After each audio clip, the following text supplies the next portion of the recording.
Sony, menurutmu koordinat untuk titik yang merah itu berapa? Titik tupai, aku yakin dengan jawabanku tadi. Itu adalah 3 akar 2,45 derajat. Tapi aku juga yakin kalau titik itu koordinatnya adalah 3,3. Jawaban kamu pasti salah, Sony. Kenapa ada derajat-derajatnya segala? Enggak, aku yakin jawabanku benar. Aku sudah belajar di channel YouTube-nya Bu Emma Roslina Dewi. Hei, kalian kenapa seperti yang sedang bertengkar? Ada masalah? Ada cici kupu-kupu.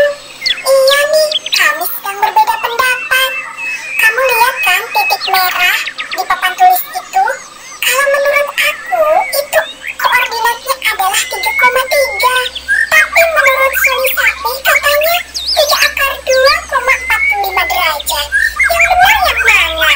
Kamu tahu nggak? Sudah, jangan berteman. Jangan bertengkar.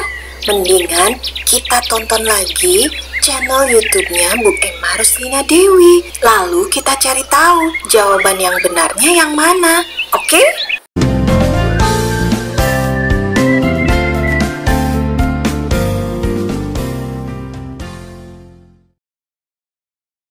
Halo, assalamualaikum warahmatullahi wabarakatuh. Bertemu lagi dengan saya, Emma Roslina Dewi.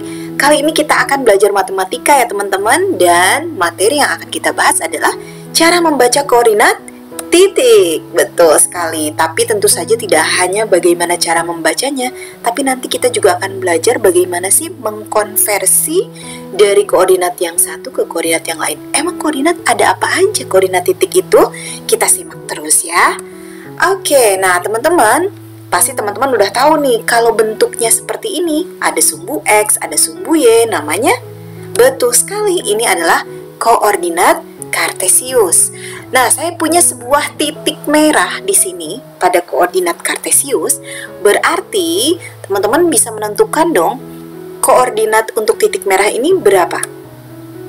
Ya, betul sekali. Kalau ini saya namakan titik P, maka P adalah 2,2. Nah, teman-teman ternyata ada cara membaca yang lain untuk titik yang sama. Tadi saya punya titik P di sini ya.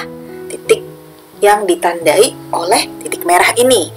Nah, kalau kita menghitung titik merah ini dari pusat koordinat di sini ya, kita tarik garis.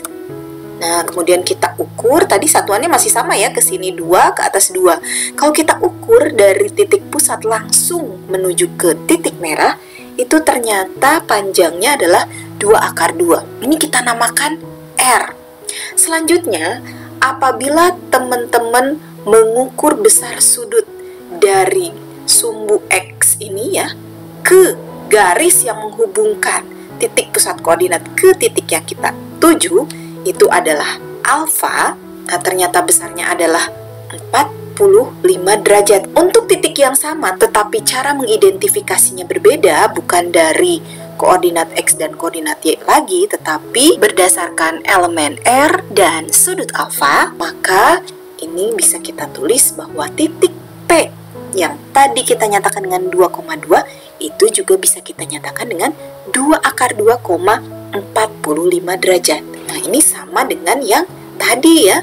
Tapi kenapa ada derajatnya? Inilah yang kita kenal dengan istilah koordinat kutub atau koordinat polar.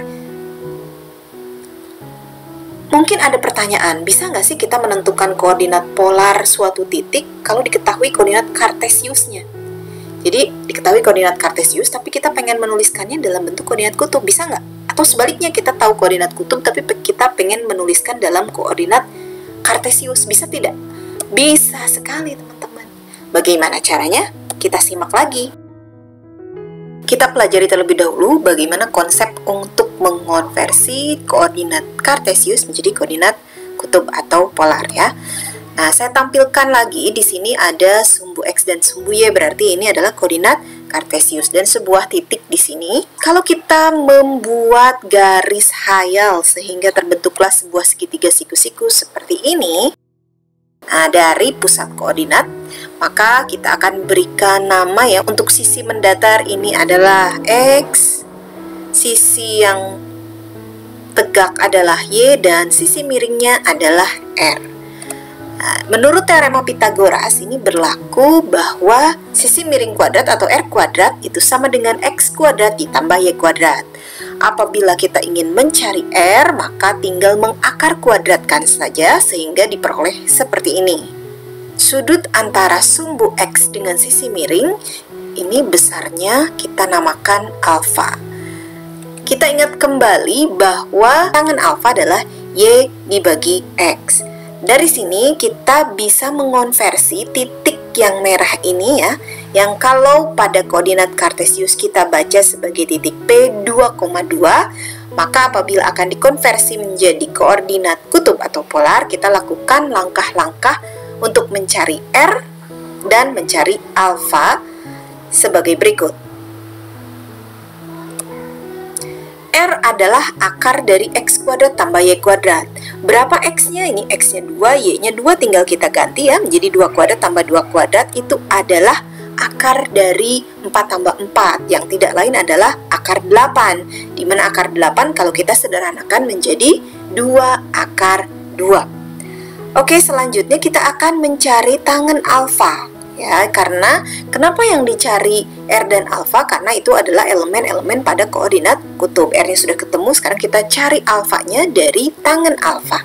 Tangen alfa itu adalah Y dibagi X, di mana Y-nya itu tadi 2, X-nya adalah 2. 2 bagi 2 adalah 1. Nah, tangen berapa sih yang isinya 1? Ada 2 kemungkinan. Yang pertama adalah 45 derajat apabila berada di kuadran 1 dan 225 derajat apabila di kuadran 3. Mengapa kuadran 1 dan kuadran 3? Karena tangen yang bernilai positif ada di kuadran 1 dan kuadran 3. Tapi kalau kita melihat di sini, maka kita bisa menentukan bahwa alfanya 45 derajat karena titik tersebut terletak di kuadran 1. Jadi, kuadran 3 tidak mungkin. Dari sini kita bisa menentukan bahwa titik P2,2 yang ditulis pada koordinat Kartesius, jika kita tulis dalam bentuk koordinat kutub itu adalah 2 akar 2,45 derajat. Ini R-nya, ini alfanya. Oke, mudah ya teman-teman ya. Sekarang kita lihat lagi bagaimana mengkonversi dari sebaliknya, dari koordinat kutub menuju koordinat Kartesius. Nah, teman-teman, kita harus mengingat kembali perbandingan trigonometri. Cos alfa sama dengan X per N. Dari sini kalau kita kali silangkan, maka kita peroleh X adalah R cos alfa. Lalu kita juga bisa mendapatkan nilai sin alfa adalah Y dibagi R. Kalau kita kali silangkan kembali, maka diperoleh bahwa Y sama dengan R sin alfa. Nah, teman-teman, kita sudah mendapatkan 2 elemen pada koordinat Kartesius, yaitu X adalah R cos alfa dan Y yaitu R sin alfa. Saya bantu teman-teman untuk mengingat konsep ini supaya tidak tertukar, yaitu untuk X dan Y dengan mengingat 2 produk ini, heksos dan yasin. Heksos berarti X itu dengan cos, yasin Y berarti dengan sin. Oke teman-teman, apakah ini cukup membantu? Semoga ya. Nah, sekarang kita coba untuk mengkonversi titik P2 akar 2,45 derajat yang dalam bentuk koordinat polar, penulisannya akan kita konversi menjadi koordinat Kartesius dengan melakukan langkah-langkah ini, mencari X dan mencari Y ya. Kita cari X adalah R cos alfa tadi, heksos. Kita tulis R-nya kan 2 akar 2 ya, sudah tinggal kita ganti 2 akar 2, cos alfanya 45 derajat.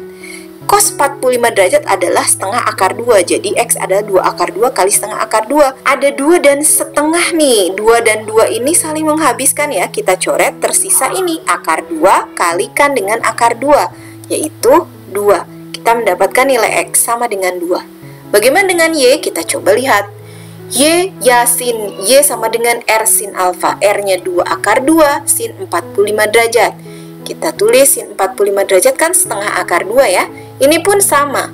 Kalau kita melihat ada 2 di sini dengan 2 di bawah per ini bisa saling membagi habis, maka tersisa akar 2 kali 1 kali akar 2 yang tidak lain adalah 2. kita dapatkan X-nya 2, Y-nya 2. Sehingga kita tahu bahwa titik P 2 akar 2,45 derajat itu jika ditulis dalam koordinat kartesius menjadi P 2,2. Giliran teman-teman untuk menguji pemahaman melalui soal latihan.